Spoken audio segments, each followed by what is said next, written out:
Bayanin da za mu yi akan bidiyon yau shine akan yanda mutum zai samu kuɗi a yanar gizo ba tare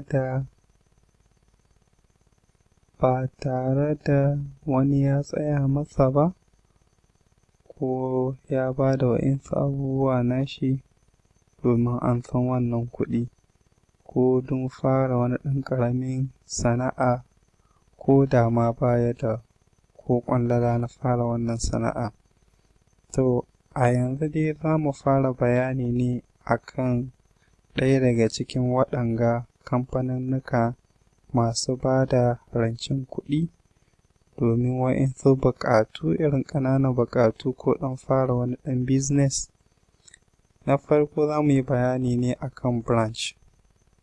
Wato shi branch wani application ne wanda za ka iya rancen kuɗi a hannunsu na tsawon wata ɗaya, sati biyu, wata biyu, ya danganta akan ko nawa ne kake so ka ara daga wajensu.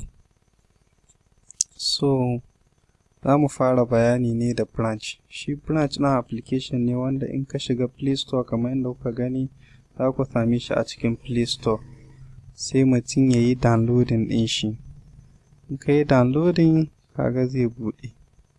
In ka buɗe, due to na riga na taɓa activating shi yasa kuka gani yana tambaya na in sa pin ɗina kamar yadda kuke gani a cikin wannan bidiyon.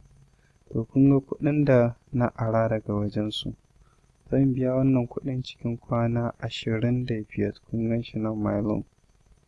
Kun gan shi?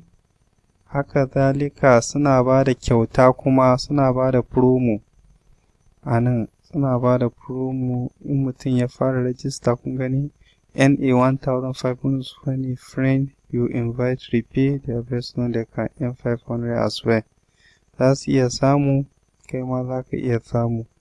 Ka shiga nan za ka gani kun ga bonuses ɗin yanda abubuwan suke.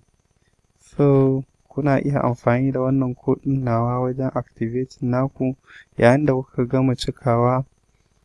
gama cika informations naku, sai ku zo wajen N ko promo ɗin ga. In kuka zo promo sai ku sa wannan code ɗin a nan. Ku yi pasting ɗin code ɗin nan. Kun gani? Sai mutum ya sa apply code.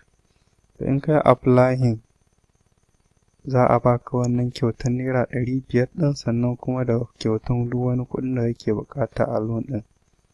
Kun gani? Nan zai buɗo maku loan ɗin da na ansa na bibiya. In za ku gani na fara da ƙaramin kuɗi ne da 6,600, 9,000 har ya kai ga sun bani kusan 40,000. So bayani kenan game da shi branch. Zuwa gaba za mu zo mu yi magana akan quick money da carbon da fair money. Duka loan app ne masu ba da loan a sauwaƙe ba tare da wani ciwon kai ba ko wani abin nan. Domin haka zan tsaya yanzu nan. Kun ga website ɗinsu nan. Kun gani? Sannan kuma kun ga review ɗin mutane game da maganganun ba da loan nasu. Za ku gani, kun gani? Wani ya ce farkon an san loan ɗin shi ke ga amma ya ji mamaki yadda suka bashi. Kun gani? Suna da kusan mutane nawa suka yi downloading, kusan mutane miliyan 10. Kuma sun fara wannan ba da loan ɗin tun da daɗewa. Kun gani? So haka abin yake. Na gode, zan tsaya daga nan.